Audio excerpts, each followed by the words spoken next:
Hi friends, welcome back to my channel. ಇವತ್ತಿನ ವಿಡಿಯೋದಲ್ಲಿ ನಾನು ಕರ್ಜಿಕಾಯಿ ಯಾವ ರೀತಿ ಮಾಡೋದು ಅಂತ ತೋರಿಸ್ಕೊಡ್ತೀನಿ. ಮೊದಲಿಗೆ ಇಲ್ಲಿ ಮೈದಾ ಹಿಟ್ಟನ್ನ ಕಲಸಿಟ್ಕೊಂಡ್ಬಿಡೋಣ. ಫಸ್ಟು ಈ ರೀತಿ ಮೈದಾ ಹಿಟ್ಟನ್ನ ಜರಡಿಗೆ ಇಟ್ಕೊಳ್ಳಿ. ಏನಾದರೂ ಗಂಟು ಏನಾದರೂ ಹೊಲಿಸಿದ್ರೆ ಅದು ನೀಟಾಗಿ ಕ್ಲೀನ್ ಆಗುತ್ತೆ. ನೀವು ಹಾಗೇನೂ ಕಲಿಸ್ಕೋಬೋದು, ಆದರೆ ಜರಡಿ ಹಿಡ್ಕೊಳ್ಳೋದು ಒಳ್ಳೆಯದು. ಈ ರೀತಿ ಜರಡಿನ ಹಿಡ್ಕೊಂಡ್ಬಿಟ್ಟು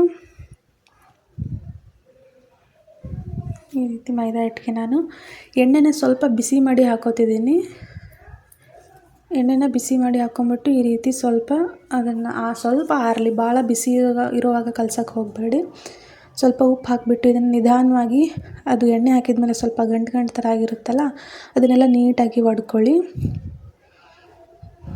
ಈ ರೀತಿ ಅದು ಗಂಟನ್ನೆಲ್ಲ ನೀಟಾಗಿ ಒಡ್ಕೊತಾ ಹೋಗಬೇಕು. ಎಣ್ಣೆ ಹಾಕೋದ್ರಿಂದ ಕರ್ಜಿಕಾಯಿ ಸ್ವಲ್ಪ ಕ್ರಿಸ್ಪಿ ಬರುತ್ತೆ, ಸ್ವಲ್ಪ ಮೇಲೆ ಗುಳ್ಳೆ ಗುಳ್ಳೆ ಥರ ಬರುತ್ತೆ, ಚೆನ್ನಾಗಿ ಅನಿಸುತ್ತೆ ತಿನ್ನೋಕ್ಕೆ. ಅದಕ್ಕೆ ಸ್ವಲ್ಪ ಎಣ್ಣೆ ಹಾಕೋದು. ನಂತರ ಅದಕ್ಕೆ ಸ್ವಲ್ಪ ಸ್ವಲ್ಪನೇ ನೀರು ಹಾಕ್ಕೊಂಡು ಕಲಿಸ್ಕೊತಾ ಹೋಗಿ.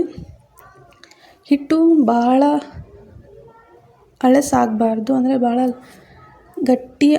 ಸ್ವಲ್ಪ ಗಟ್ಟಿಯಾಗೇ ಇರಲಿ ಇದು ಹಿಟ್ಟು.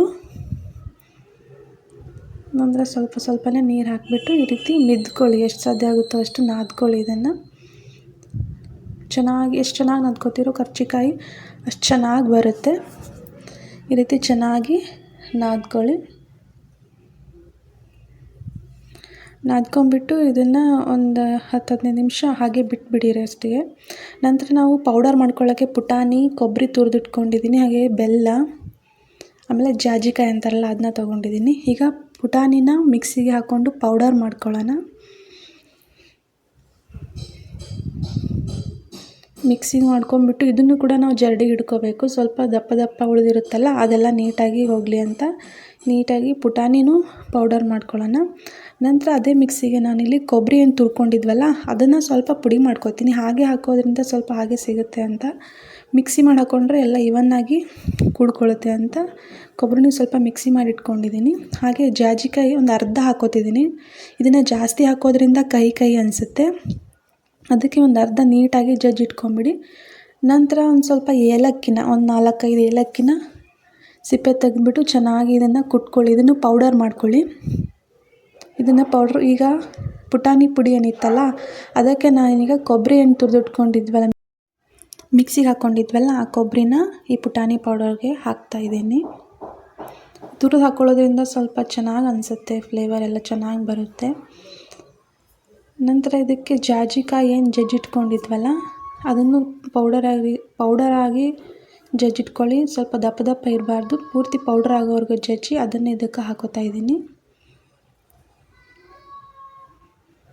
ಇದು ಈ ಪೌಡರ್ಗೆ ಒಂದು ಒಳ್ಳೆ ಫ್ಲೇವರ್ ಕೊಡುತ್ತೆ, ಅದಕ್ಕೆ ಜಾಜಿಕಾಯಿನ ಬಳಸೋದು. ಜಾಸ್ತಿ ಹಾಕಿದರೆ ಕಹಿ ಆಗುತ್ತೆ. ನಂತರ ಅದೇ ರೀತಿ ಏಲಕ್ಕಿನ ಜಜ್ಜಿಟ್ಕೊಂಡಿದ್ವಲ್ಲ ಆ ಏಲಕ್ಕಿನ ಪುಡಿನ ಕೂಡ ಇದಕ್ಕೆ ಹಾಕೋತಾ ಇದ್ದೀನಿ. ಇದನ್ನು ಒಂದು ಸಲ ಇದೇ ರೀತಿ ಡ್ರೈ ಮಿಕ್ಸ್ ಮಾಡ್ಕೊಳ್ಳಿ. ಇದನ್ನು ಸ್ವಲ್ಪ ಎಲ್ಲ ಕಡೆ ಹರಡುವಾಗೆ ನೀಟಾಗಿ ಚೆನ್ನಾಗಿ ಇದನ್ನು ಮಿಕ್ಸ್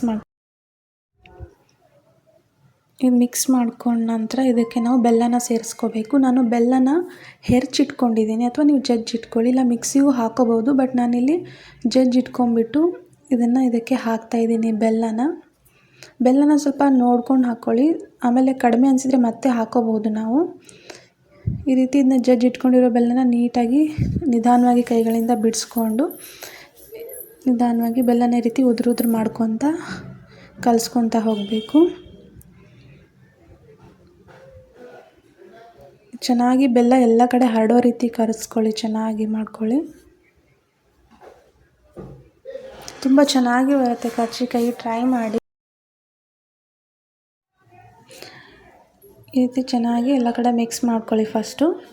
ನಂತರ ಇದನ್ನು ನಾವು ಈ ರೀತಿ ತಿಕ್ಕೋಬೇಕು. ಈ ರೀತಿ ತಿಕ್ಕೋದ್ರಿಂದ ಚಿಕ್ಕ ಬೆಲ್ಲದ ಗಂಟು ಉಳ್ಕೊಂಡಿದ್ರು ಕೂಡ ನೀಟಾಗಿ ಅದು ಎಲ್ಲ ಕಡೆ ಸ್ಪ್ರೆಡ್ ಆಗುತ್ತೆ. ಅದಕ್ಕೆ ಈ ರೀತಿ ತಿಕ್ಕೋದ್ರಿಂದ ಬೆಲ್ಲ ಎಲ್ಲ ಕಡೆ ಹರಡುತ್ತೆ. ಅದಕ್ಕೋಸ್ಕರ ಈ ರೀತಿ ಪೌಡರ್ ರೆಡಿ ಆಗಿದೆ. ನಂತರ ಇದನ್ನು ನಾವೀಗ ಕರ್ಜಿಕಾಯಿ ಮಾಡ್ಕೊಳ್ಳೋಣ. ಅದರಲ್ಲಿ ಇದನ್ನು ತುಂಬ್ಕೋಬೇಕಾಗುತ್ತೆ. ಮೈದಾ ಹಿಟ್ಟೇನು ಕಲಸಿಟ್ಕೊಂಡಿದ್ದೀವಲ್ಲ ಅದೀಗ ನೆಂದಿರುತ್ತೆ.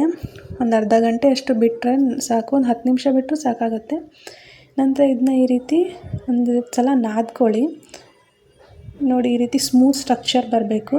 ಆಮೇಲೆ ಈ ರೀತಿ ನಂತರ ಇದನ್ನು ನಾವೀಗ ಚಿಕ್ಕದಾಗಿ ಉಂಡೆಗಳನ್ನು ಮಾಡ್ಕೊಳ್ಳೋಣ. ಚಿಕ್ಕದಾಗಿ ಉಂಡೆಗಳನ್ನು ಮಾಡಿಕೊಂಡು ಇದನ್ನು ಲಟ್ಟಿಸ್ಕೊತಾ ಹೋಗಬೇಕು. ಈ ರೀತಿ ಒಮ್ಮೆಲೆ ಒಂದು 10-15 ಕಟ್ ಮಾಡಿ ಇಟ್ಕೊಂಬಿಡಿ. ಈ ರೀತಿ ಚಿಕ್ಕದಾಗಿ. ದಪ್ಪ ಬೇಡ, ಭಾಳ ದಪ್ಪ ಆದರೆ, ಎಲೆ ದಪ್ಪ ಆದರೆ ಕರ್ಜಿಕಾಯಿ ಮೆತ್ತಗಾಗ್ಬಿಡುತ್ತೆ. ನಂತರ ಈ ರೀತಿ ಉಳ್ಳೆನ ಮಾಡಿಟ್ಕೊಳ್ಳಿ. ಚಿಕ್ಕ ಸೈಜ್ದು ಮಾಡಿಟ್ಕೊಂಡು ಈ ರೀತಿ ಮೈದಾ ಹಿಟ್ಟನ್ನೇ ಹಚ್ತಾಯಿದ್ದೀನಿ ನಾನು. ಮೈದಾ ಹಿಟ್ಟನ್ನೇ ಹಾಕಿ ಈ ರೀತಿ ಇದನ್ನು ಉದ್ದಕ್ಕೆ ಲಟ್ಸ್ಕೋಬೇಕು. ಪೂರಿ ಥರ ರೌಂಡ್ ಬೇಡ, ಉದ್ದಕ್ಕೆ ಇದನ್ನು ಲಟ್ಸ್ಕೊಳ್ಳಿ ನೀಟಾಗಿ. ಸ್ವಲ್ಪ ನಿಮಗೆ ಅಗಲ ಕಮ್ಮಿ ಅನಿಸಿದ್ರೆ ಮತ್ತೆ ಅಗಲವಾಗಿ ತೀಡ್ಕೊಳ್ಳಿ. ಆದಷ್ಟು ಎಲೆ ತೆಳ್ಳಗೆ ತೀಡ್ಕೊಳ್ಳಿ. ಇದನ್ನು ದಪ್ಪ ಇದ್ದರೆ ಅದು ಸ್ವಲ್ಪ ಮೆತ್ತಗಾಗ್ಬಿಡುತ್ತೆ. ಅದಕ್ಕೆ ಎಷ್ಟು ತೆಳ್ಳಗಿರುತ್ತೋ ಅಷ್ಟು ಚೆನ್ನಾಗಿ ಬರುತ್ತೆ. ಈ ರೀತಿ ತೀಡ್ಕೊಂಡ್ಮೇಲೆ ಇದಕ್ಕೆ ನಾನೀಗ ಸ್ಟಫಿಂಗ್ ಹಾಕೋತಾ ಇದ್ದೀನಿ. ಪೌಡರ್ ಏನು ಮಾಡಿಟ್ಕೊಂಡಿದ್ವಲ್ಲ, ಆ ಪೌಡರ್ನ ಇದರೊಳಗಡೆ ಹಾಕ್ತಾಯಿದ್ದೀನಿ. ನೀವು ನೋಡ್ಕೊಳ್ಳಿ, ಕಡಿಮೆ ಬೇಕು ಅನಿಸಿದ್ರೆ ಕಡಿಮೆ ಹಾಕ್ಕೊಳ್ಳಿ, ಇಲ್ಲ ಜಾಸ್ತಿ ಬೇಕು ಅನಿಸಿದ್ರೆ ಜಾಸ್ತಿ ಹಾಕ್ಕೊಳ್ಳಿ. ನಿಮ್ಮ ರಿಕ್ವೈರ್ಮೆಂಟ್ ಎಷ್ಟು ಬೇಕೋ ಅಷ್ಟನ್ನ ಹಾಕ್ಕೊಳ್ಳಿ. ಹಾಕ್ಕೊಂಡು ನಂತರ ಇದನ್ನು ಕ್ಲೋಸ್ ಮಾಡ್ಕೋಬೇಕಾಗತ್ತೆ. ಅದಕ್ಕೆ ನಾನಿಲ್ಲಿ ಒಂದು ಹತ್ತಿನ ಒಂದು ಕಡ್ಡಿಗೆ ಸುತ್ಕೊಂಡ್ಬಿಟ್ಟು ಒಂದು ಬಟ್ಲಲ್ಲಿ ಸ್ವಲ್ಪ ಹಾಲು ನೀರನ್ನು ಹಾಕಿಟ್ಕೊಂಡಿದ್ದೆ, ಅದನ್ನು ಇಲ್ಲಿ ಹಚ್ತಾಯಿದ್ದೀನಿ. ಸುತ್ತಲೂ ಇದನ್ನು ಹಚ್ಚಿಬಿಟ್ಟು ನೀಟಾಗಿ ಇದನ್ನು ಮಡ್ಚ್ಕೋಬೇಕು. ಚೆನ್ನಾಗಿ ಮಡ್ಚ್ಕೊಳ್ಳಿ, ಇಲ್ಲಾಂದರೆ ಎಣ್ಣೆಗೆ ಹಾಕಿದ ತಕ್ಷಣ ಬಿಟ್ಕೊಂಡ್ಬಿಡುತ್ತೆ. ಅದಕ್ಕೆ ನೀಟಾಗಿ ಇದನ್ನು ಕ್ಲೋಸ್ ಮಾಡ್ಕೊಳ್ಳಿ. ಗಟ್ಟಿಯಾಗಿ ಒಂದು ಸ್ವಲ್ಪ ಪ್ರೆಸ್ ಮಾಡಿ, ಈ ರೀತಿ ನೀಟಾಗಿ ಪ್ರೆಸ್ ಮಾಡ್ಕೊಳ್ಳಿ. ಇದೇ ರೀತಿ ಎಲ್ಲ ಏನು ತಿಡ್ಕೊಂಡಿರ್ತೀವಲ್ಲ ಎಲ್ಲನೂ ಈ ರೀತಿ ತುಂಬಿಟ್ಕೊಂಡು, ಈಗ ಎಣ್ಣೆ ಕಾದಿದೆ. ಎಣ್ಣೆ ಬಿಸಿಯಾದ ನಂತರನೇ ಹಾಕಿ, ಮೊದಲೇ ಹಾಕಿಬಿಡಿ. ಈ ರೀತಿ ಗುಳ್ಳೆಗಳು ಬಬಲ್ಸ್ ಎಲ್ಲ ಬರೋದಿಲ್ಲ ಕರ್ಜಿಕಾಯಿ ಮೇಲೆ. ಸ್ವಲ್ಪ ಎಣ್ಣೆ ಬಿಸಿ ಆದಮೇಲೆ ಹಾಕಿಬಿಟ್ಟು ಕಲರ್ ಏನು ಚೇಂಜ್ ಆಗೋದು ಬೇಡ, ಸ್ವಲ್ಪ ಚೇಂಜ್ ಆದರೆ ಸಾಕು. ಜಾಸ್ತಿ ಕಲರ್ ಚೇಂಜ್ ಆಗೋದು ಬೇಡ, ಅದು ಕಡುಬು ಥರ ಅನಿಸ್ಬಿಡುತ್ತೆ. ಈ ರೀತಿ ತಕ್ಕೊಂಬಿಡಿ, ಇಷ್ಟೇ ಬೇಯಿಸ್ಕೊಂಡ್ಬಿಟ್ಟು. ಫೈನಲಾಗಿ ಕರ್ಜಿಕಾಯಿ ಈ ರೀತಿಯಾಗಿ ರೆಡಿಯಾಗಿದೆ. ತುಂಬ ಸಿಂಪಲ್ಲಾಗಿ ಈಸಿಯಾಗಿ ಮಾಡ್ಕೋಬೋದು. ಒಂದು ಸತಿ ಟ್ರೈ ಮಾಡಿ ನೋಡಿ, ಹೇಗೆ ಬಂದಿತ್ತು ಅಂತ ನನಗೆ ಕಮೆಂಟ್ ಮಾಡಿ ತಿಳಿಸಿ.